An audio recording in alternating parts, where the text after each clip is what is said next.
Ryan Cross's first indication that his day had taken an unexpected turn was waking up in a bed that definitely wasn't his, in a room that looked like someone had crossed a luxury hotel suite with a starship's quarters and then decorated it with crystals that glowed with their own inner light. His second indication was the woman standing at the viewport, silhouetted against the star field with her back to him, wearing flowing robes that seemed to be made from liquid starlight. "Good, you're awake," she said without turning around, her voice carrying harmonics that made the crystal formations throughout the room resonate softly. "I was beginning to worry that I'd miscalculated the sedative dosage for human physiology." Ryan sat up, immediately regretting the movement as his head reminded him that being drugged and transported across space was not conducive to physical comfort. "Who are you, and where am I?" The woman turned, and Ryan felt his breath catch despite the circumstances. She was tall and graceful, with luminescent skin that seemed to hold starlight beneath its surface and dark hair that moved as if suspended in water. Her ears rose to elegant points, while her eyes held depths that suggested intelligence and something else, an intensity that made him simultaneously uneasy and fascinated. "I am Zara Vel'tara of the third constellation," she said with obvious pride, "and you are aboard my vessel, the Celestial Harmony. As for where you are..."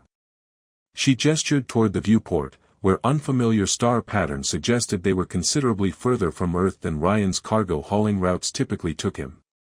"My ship," Ryan said, memory returning with uncomfortable clarity. "I was making a supply run to the Centauri colonies." "What happened to my ship?"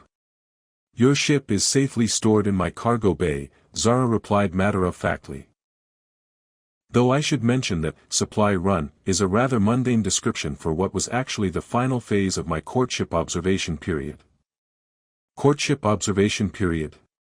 Ryan swung his legs off the bed, noting that someone had changed his clothes into garments that were considerably more luxurious than his usual spacer gear. "Lady, I think you've got me confused with someone else." Zara's laugh was like crystal chimes in a gentle breeze. Ryan Cross, age 32, captain of the independent freight vessel Wandering Star, resident of Luna Colony 7, unmarried, no immediate family, known throughout the shipping lanes for refusing to transport illegal cargo even when offered exceptional compensation. She moved closer, her eyes studying his face with unsettling intensity. "I have been observing you for 2 years, 4 months, and 16 days. There is no confusion." Ryan backed toward the door, which predictably didn't respond to his approach. 2 years. "You've been stalking me for 2 years. "Stalking is such an ugly word," Zara said with obvious distaste. "I have been conducting thorough courtship research to determine your suitability as my chosen mate." "Your chosen what now?" "Mate. Partner. Husband, in human terminology." Zara's expression suggested she was explaining something perfectly obvious to someone who was being deliberately obtuse. "You are my stolen groom, Ryan Cross. According to Nyth'ara tradition, I have claimed you through demonstration of courage, planning, and worthiness." Ryan stared at her, processing words that seemed to exist in some alternate reality where kidnapping qualified as romantic gesture. "You kidnapped me because you want to get married?" "I liberated you from the tedious human institution of negotiated marriage," Zara corrected. Nyth'ara courtship requires bold action and decisive claiming rather than cautious discussion and mutual agreement. "I have proven my worthiness by successfully acquiring the mate of my choosing despite significant logistical challenges." "Significant logistical challenges," Ryan repeated slowly. "You mean kidnapping someone against their will?" "I mean demonstrating commitment through actions rather than empty words," Zara replied with passion that suggested she genuinely believed what she was saying. "Any female can ask politely for partnership. Only a truly dedicated mate will risk everything to claim what she desires most." Ryan looked around the luxurious quarters, taking in details that suggested Zara had put considerable thought into his comfort. The bed was sized for human proportions, the environmental controls were set to Earth normal parameters, and what appeared to be a food preparation area was stocked with items that looked suspiciously like his favorite meals. "This is insane," he said finally. "This is romantic," Zara countered. Though I suppose humans have different perspectives on proper courtship procedures. Humans generally prefer courtship that doesn't involve being drugged and abducted, Ryan said, testing the door's response again with predictably negative results. How boring, Zara observed.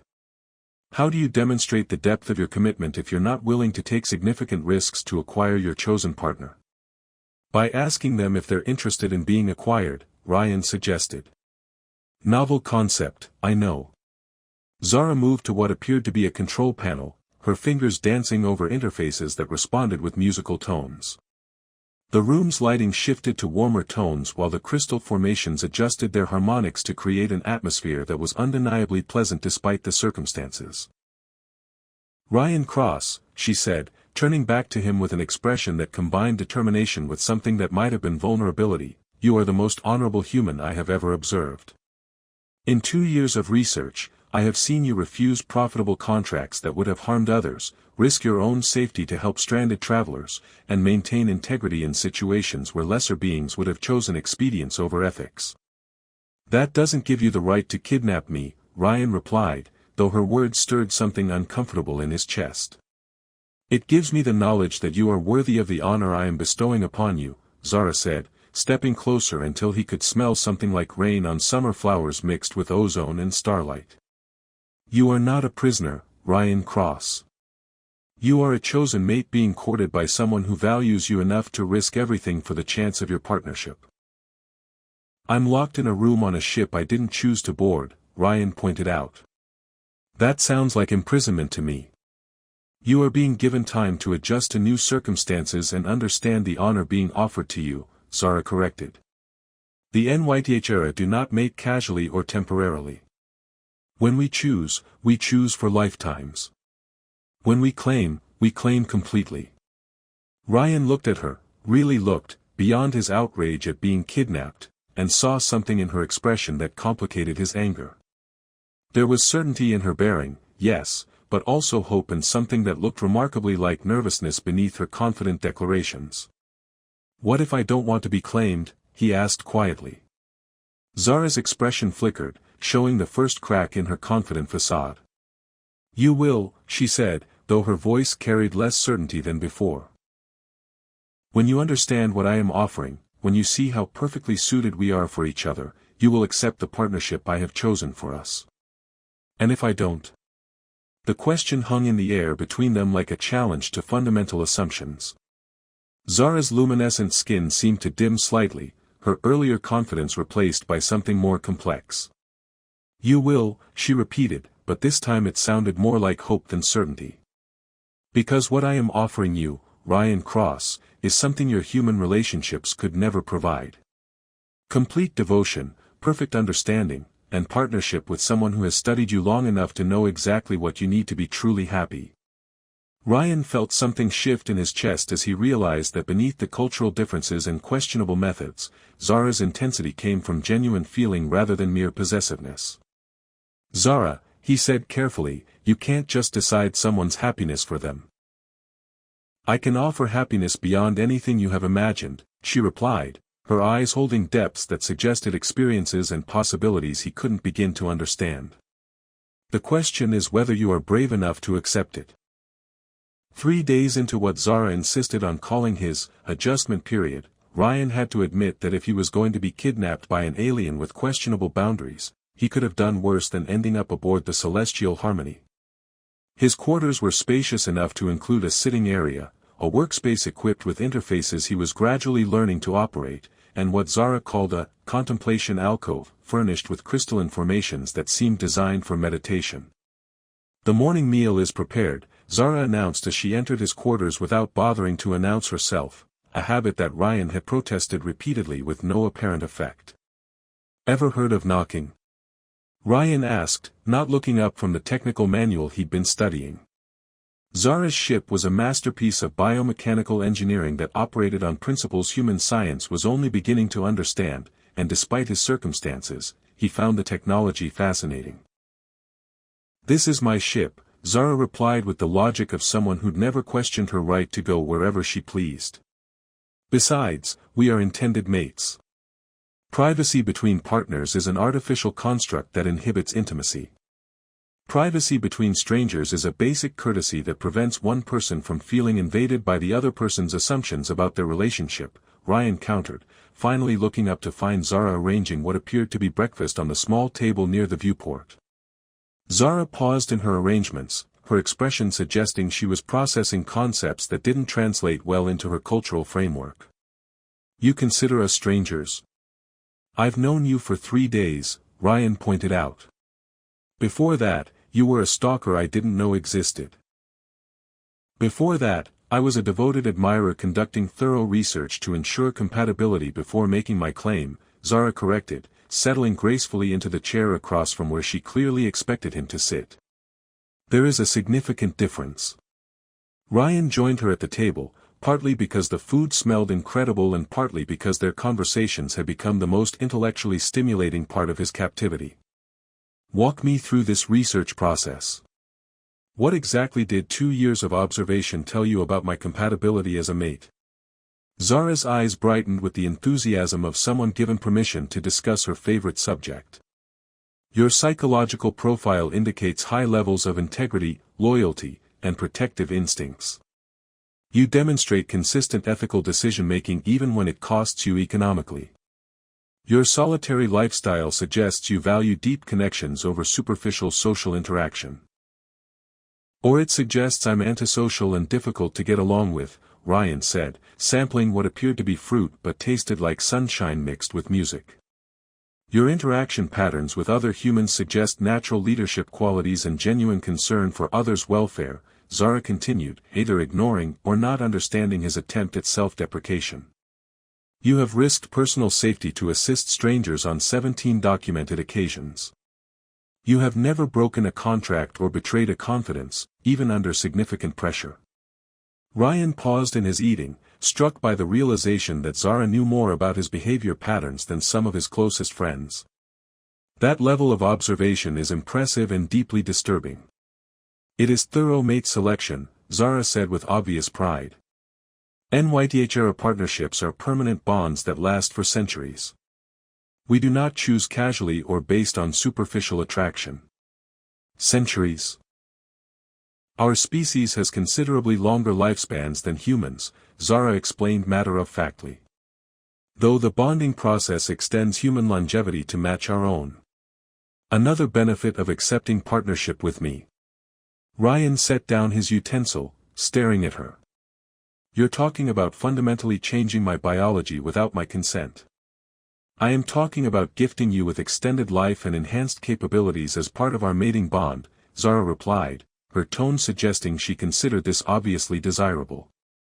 "The biological compatibility modifications are part of what makes interspecies partnership possible." "What if I don't want biological compatibility modifications?" Zara looked genuinely puzzled.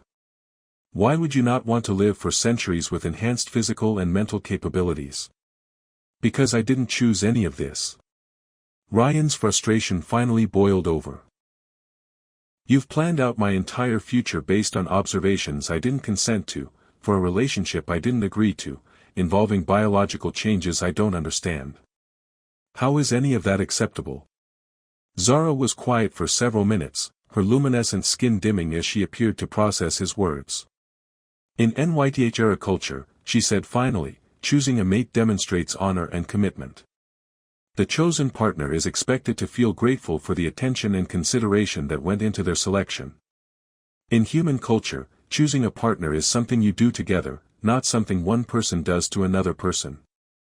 But that assumes both parties are equally capable of making optimal decisions about compatibility," Zara protested. "My research and analysis are far more comprehensive than anything you could have accomplished through casual social interaction." Ryan looked at her across the table, noting the genuine confusion in her expression. She wasn't being deliberately obtuse or dismissive, she genuinely couldn't understand why he wasn't appreciating the time and effort she'd invested in selecting him as her ideal partner. "Zara," he said carefully, "what if your research was wrong?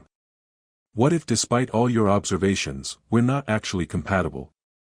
"Impossible," she said immediately. The analysis was exhaustive and the compatibility indices are optimal. But what if you're wrong? Zara's expression suggested he'd questioned fundamental laws of physics. The research cannot be wrong.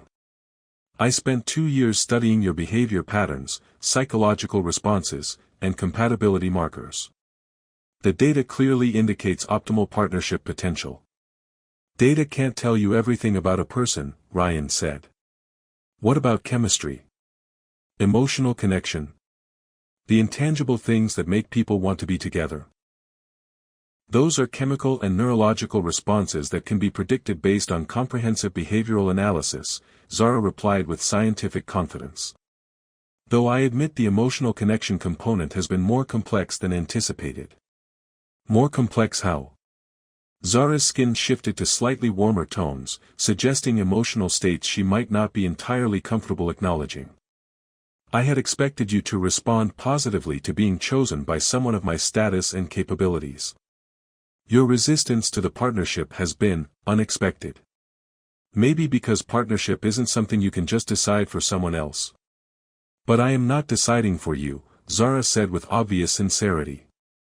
I am offering you the opportunity to accept partnership with someone who has demonstrated worthiness through successful claiming and who can provide you with experiences and capabilities beyond anything available through human relationships.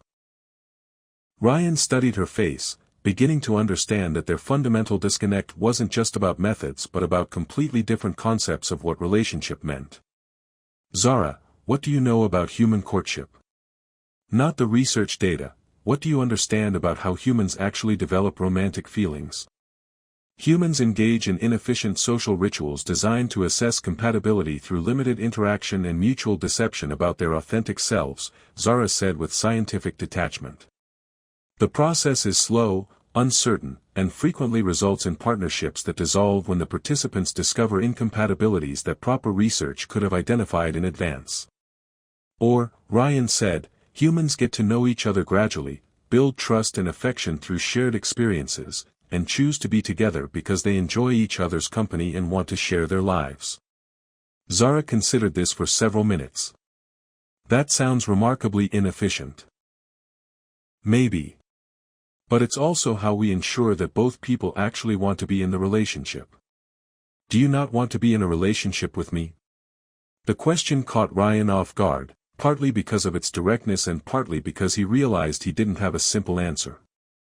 Zara was undeniably attractive, clearly intelligent, and genuinely seemed to care about his well-being despite her questionable methods. But wanting to get to know someone better and accepting being kidnapped for an arranged marriage were entirely different categories of choice. I don't know, he said finally. I might, if we'd met under different circumstances. But it's hard to develop genuine feelings for someone who's holding you prisoner, no matter how comfortable the prison might be. Zara's expression shifted through several emotions Ryan couldn't identify before settling on something that looked remarkably like disappointment. So my demonstration of commitment has actually damaged the possibility of the partnership I was trying to create. Yeah, Ryan said gently, seeing vulnerability behind her confusion. That's pretty much exactly what happened. Over the following weeks, something shifted in the dynamics between Ryan and Zara. Instead of passionate declarations about their destined partnership, she began approaching their interactions with what appeared to be genuine curiosity about human perspectives on relationships and choice. The change was subtle but significant. She started knocking before entering his quarters, asking for his preferences about meal selections, and including him in decisions about their travel itinerary. I have been reconsidering my approach, Zara announced one morning as they shared breakfast in what had become their established routine. My research was comprehensive regarding your behavioral patterns and psychological profile, but inadequate regarding human courtship expectations and consent protocols. That's a remarkably diplomatic way of saying you kidnapped me without understanding why I might object to being kidnapped, Ryan observed, though his tone carried more amusement than anger. I am attempting to recalibrate my cultural assumptions, Zara replied with the precision of someone working through complex theoretical problems. Human concepts of individual agency and mutual consent appear to be more central to relationship formation than Nyth'ara traditions recognize. Ryan set down his cup, studying her expression. What made you realize that?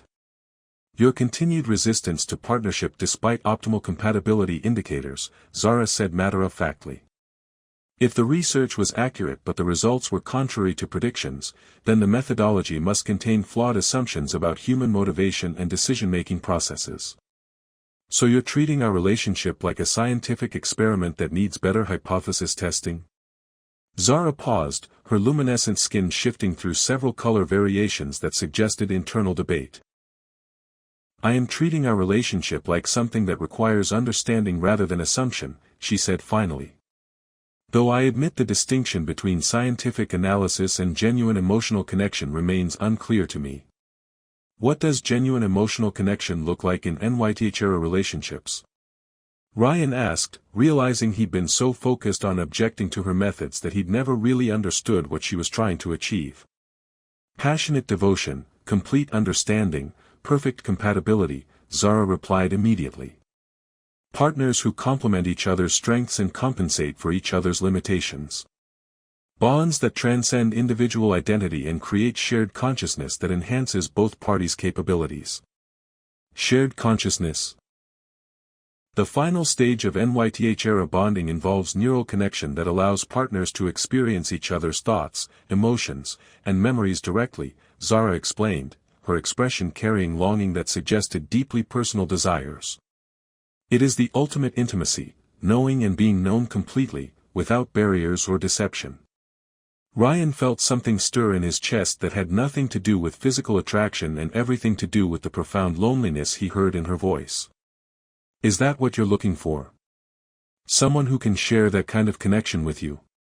It is what I have always wanted, Zara admitted, her voice softer than he'd ever heard it. Complete partnership with someone worthy of such profound intimacy. But human neural architecture may not be compatible with Nyth'ara bonding processes without significant biological modifications. The biological changes you mentioned before. Yes. Though I am beginning to understand that such modifications require genuine consent rather than assumed acceptance. Zara looked down at her hands, her skin dimming to cooler tones that suggested vulnerability. I chose you because your behavioral patterns indicated someone capable of the depth of commitment that true bonding requires. But I failed to consider that commitment cannot be imposed through claiming, it must be freely given. Ryan reached across the table, surprising himself by covering her hand with his. The contact created a subtle electric tingle that seemed to resonate through his nervous system in ways that were pleasant rather than uncomfortable. Zara, why me specifically? Out of billions of humans, what made you decide I was worth 2 years of research and elaborate abduction? Zara's skin warmed under his touch, her eyes meeting his with intensity that made his pulse quicken. You saved that transport ship near the Vega Junction. The one carrying refugee families whose life support was failing. Ryan remembered the incident. 3 months ago, he'd diverted from his planned route to assist a damaged civilian transport. That was just basic human decency. You risked your ship, your cargo, and your safety for beings you had never met and would never see again, Zara said, her voice carrying emotion that seemed to surprise her. When the rescue was complete, you refused compensation from the families who had nothing to offer, and you filed no reports with authorities who might have rewarded such heroism. I didn't need compensation for helping people who were in trouble. Exactly, Zara said, turning her hand palm up so their fingers intertwined naturally. In that moment, I knew you possessed the integrity and selflessness that would make you worthy of true partnership. Someone who acts from genuine compassion rather than expectation of reward. The contact between their hands was creating increasingly complex sensations, not just the electric tingle, but something deeper that seemed to resonate with emotional frequencies rather than physical ones. Ryan found himself understanding aspects of Zara's perspective that hadn't been clear through words alone. This connection, he said, looking down at their joined hands, this is part of the bonding process. The beginning of it, Zara confirmed. Nyth'ara neural networks are naturally empathic. Physical contact allows limited emotional and thought sharing even without full bonding modifications. Through the connection, Ryan could sense Zara's emotional state with startling clarity, her genuine care for his well-being, her uncertainty about whether her feelings were reciprocated, and underneath everything, a loneliness so profound it made his chest ache with sympathy. "You've been alone for a long time," he realized. "Centuries," Zara admitted. Nyth'ara society values intellectual achievement and individual accomplishment. Emotional needs are considered weakness unless channeled into appropriate partnership bonds. But finding someone worthy of such bonds. She trailed off, her emotional state flowing through their connection with transparency that words couldn't convey. Ryan began to understand why Zara's approach to courtship had been so dramatically different from human expectations. Her species appeared to treat romantic partnership as a rare and precious achievement rather than a common social arrangement, making the stakes of success or failure considerably higher than anything in his experience. "What happens if you never find a compatible partner?" he asked. "Centuries of isolation and gradual deterioration of empathic capabilities," Zara replied matter-of-factly.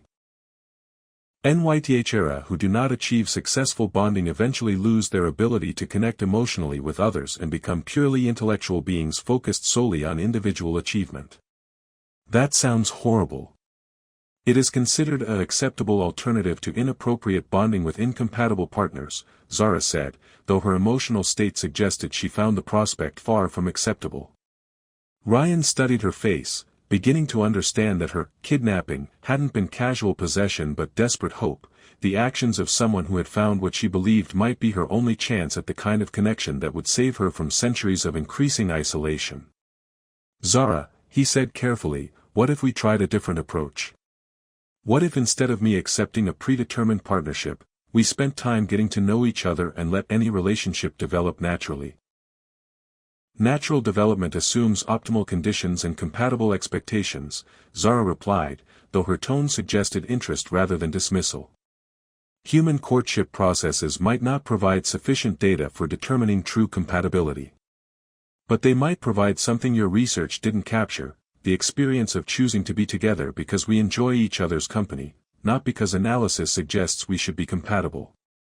Zara considered this for several minutes, her emotions flowing through their connection in patterns that suggested complex evaluation of unfamiliar concepts. "You would be willing to explore partnership possibilities despite my inappropriate claiming methods?" "I'd be willing to explore friendship possibilities," Ryan corrected. "And see what develops from there. But that would require you releasing me from captivity and giving me the choice to stay or go." Zara's emotional state shifted to something that felt like fear mixed with hope. "And if you choose to go? Then you'll know that forcing partnership doesn't work, and you can look for someone who might choose you freely," Ryan said gently. "But if I choose to stay, you'll know that any relationship we develop is based on genuine connection rather than successful research and claiming strategies." Through their joined hands, Ryan could sense Zara processing the implications of his proposal, the risk of losing him entirely balanced against the possibility of genuine partnership freely chosen rather than strategically acquired. "This approach terrifies me," she admitted finally.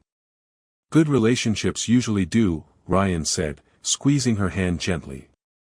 "That's how you know they're worth the risk." 2 months into what had evolved from captivity to courtship, Ryan's morning routine included checking stellar navigation reports while sharing breakfast with someone who had gradually transformed from his kidnapper into his closest companion. Zara had kept her promise to release him from all restrictions aboard the Celestial Harmony, giving him access to communication systems, navigation controls, and his own ship whenever he wanted to leave. The fact that he hadn't taken advantage of his freedom was becoming increasingly significant to both of them. "Incoming transmission," announced the ship's AI in harmonics that Ryan had learned indicated messages from human space. "Priority emergency frequency from Earth Colonial Authority." Ryan and Zara exchanged glances across the breakfast table. After weeks of traveling together through sectors far from established shipping lanes, contact from human authorities could only mean one thing. "Answer it," Ryan said, though something in his chest tightened at the thought of outside intervention in what had become a delicate and precious balance between them. The holographic display activated to show Captain Martinez of the ECA cruiser Determination, her expression carrying the grim efficiency of someone conducting a rescue operation. "Captain Cross, this is Captain Martinez responding to the missing person report filed by Luna Colony 7. Are you safe and unharmed? I'm fine, Captain Martinez, Ryan replied, acutely aware of Zara's emotional state shifting to something that felt like barely controlled panic through their increasing empathic connection. Thank you for your concern, but I'm not in any danger. Sir, our records indicate your ship was intercepted by an unknown alien vessel approximately 8 weeks ago. We're prepared to negotiate for your release or provide military assistance if necessary. Ryan felt Zara's fear spike through their connection, along with resignation that suggested she'd been expecting this moment and dreading it. Captain, I appreciate the rescue effort, but it's not necessary. My situation is complicated, but I'm here by choice. Sir, hostage situations often involve psychological manipulation that can affect judgment. We need to verify your status through direct examination and debriefing. Through their connection, Ryan could sense Zara's internal struggle, her desire to fight for their relationship warring with her growing understanding that true partnership required freedom of choice. He watched as she made the decision that would either destroy or validate everything they'd built together. Ryan, Zara said softly, her voice carrying only the slightest tremor, you should go with them. You need to remember what your life was like before meeting me, to make sure your feelings are genuine rather than artifacts of prolonged isolation and empathic influence. Ryan stared at her, understanding through their connection that this was the hardest thing she'd ever done, releasing him not because she was forced to, but because she loved him enough to ensure his choice was completely free. Captain Martinez, Ryan said, never taking his eyes off Zara, I'll return with you for debriefing. But I want it on record that I'm cooperating voluntarily and that Zara Vel'tara has been nothing but respectful of my safety and well-being. Acknowledged, Captain Cross. We'll rendezvous with your position in 6 hours. The transmission ended, leaving them alone with the weight of impending separation and the uncertainty of whether Ryan's feelings would survive contact with his previous life. You don't have to do this, Ryan said, reaching across the table to take her hands. I know what I want. No, you don't, Zara replied gently, though her emotional state suggested the admission was costing her everything. You know what you want within the context of this ship and our isolation together. But your previous life, your friends, your freedom to travel wherever you choose, those are all things you've been separated from for months. You need to experience them again to know if what we have together is strong enough to be worth what you'd be giving up. Ryan felt the truth of her words even as he resisted them. Their relationship had developed in the unique circumstances of space travel and growing intimacy, removed from all the complexities and connections of his normal life. What if being back in human space reminds me why I prefer my independence? Then you'll have discovered something important about yourself and your needs, Zara said, though her skin had dimmed to colors that suggested deep sadness. And I'll have learned that true partnership can't be created through optimal circumstances alone, it has to be strong enough to survive all circumstances. The hours before the rendezvous passed with the strange combination of normal routine and underlying tension that marked significant transitions. They maintained their usual patterns of conversation and shared meals, but both were acutely aware that everything might be ending soon.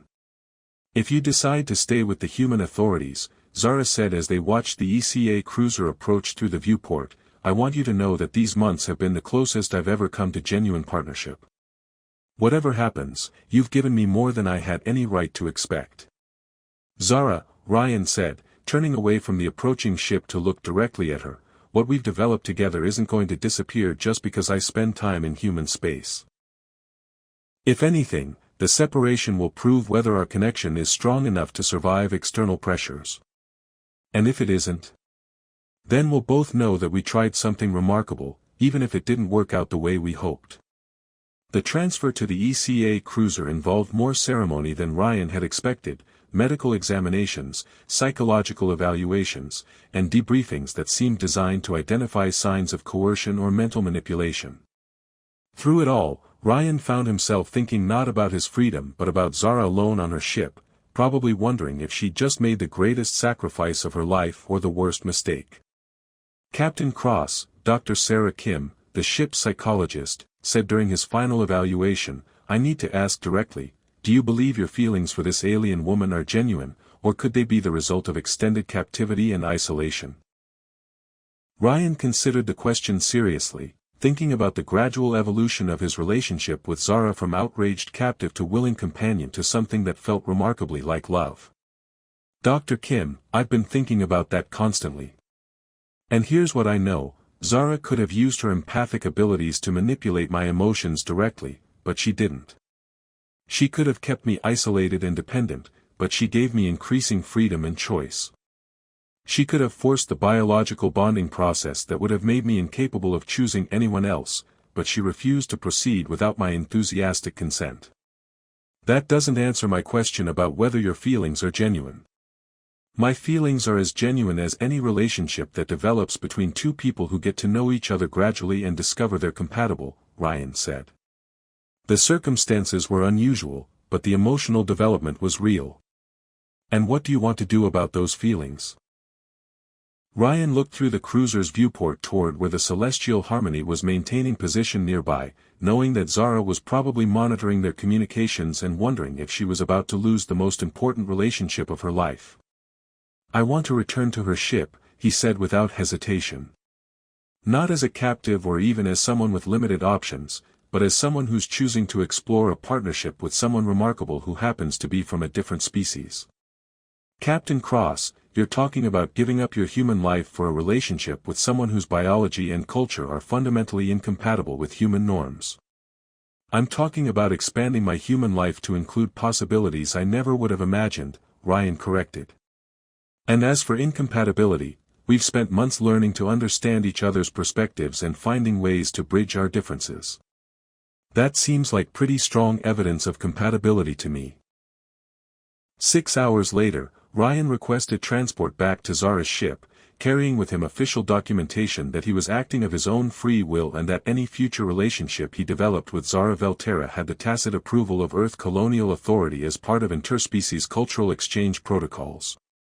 You came back, Zara said as he materialized in her transport chamber, her emotional state flowing through their reconnected empathic link with joy and relief so profound it made his eyes water. I came home, Ryan corrected, moving into her arms with the certainty of someone who had finally understood the difference between being claimed and choosing to belong.